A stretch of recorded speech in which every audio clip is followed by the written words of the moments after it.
Christus sunga kunge tuji ula pa ula naute tuni ilungai ding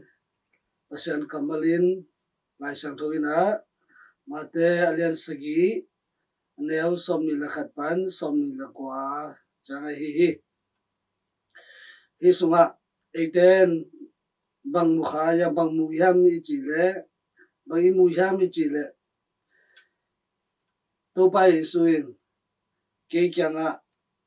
to pa hong chi mi khem bu van tung kyung na sunga lu thei kim lo ding a van tunga om ka pa dei bangin agam ta te bek lu thei di hi chi kamal pasian kamal iza hi to bek tham lo in bang de lai ham chi le to pa o nang mai min to thu hil na nang ma min to doi te hol khia in nang mai min to na lam dang lian tam pi bol hilo ka hiu hiam hong chi ding hi ai zong in som ni la neo som ni la thum na no te ka hong theng ai ke hi sian na agam ta mi te o ke kyang pan in ki hem khia un ka chi ding hi chi ina tuni lungai dinga pasian i ubzia le pasian isang zia koidan hiam chi eitena ele e kien phaking ni inun tang na te kingai sut king ni comeback to pasian ngam tan na omloina pasian na ina hoilo hi china tuni lai sang tho sunga hoilo chi pe lai sang sa imu hi kathuil na za in azui mi te tole kathuil na zain azui nom lo te china mi nam ni kimu hi nang la ke koi sunga yum hiam to pai sui thuil na zain anun tapi sunga yum hiam ahi ke le athuil na te zain azui nom lo in yum hiam ini kilaga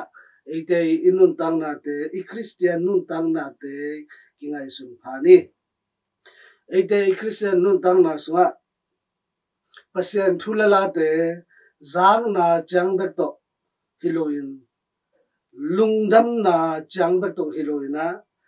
tua izang na le ilungdam na te itena inun tak pi ding to pai suna de hi zang na chang bek te na pasiani thulala te theina pi in ahi zongina mi te hom khilo hi ina to pai suin adek na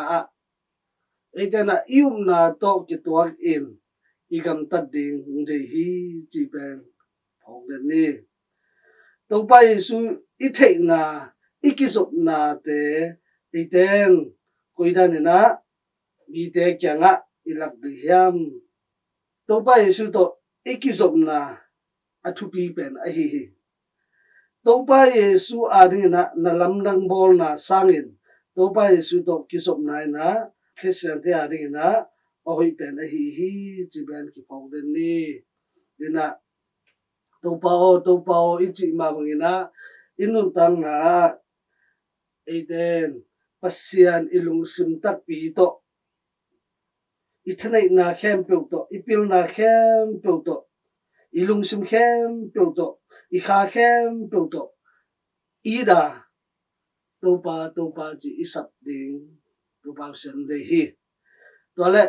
pasian in na ina koidan kilang hiam nang la nang nakit bangin na veng te nei din chi pen pasian iu na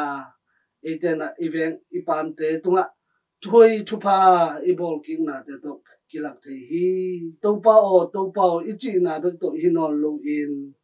iu na te nun ta pi in pasen de na to inun tak ding han cham chani sian na agam ta mi te o ke kyang panena khem khia un chi kamal ni khan ni chang eiten isa khak lo na ding tua ki panena inun tang na te pasien idei na tu kitok saka inun tang na ding han cham ni mal khat cha tu pap sen tu pang ta hen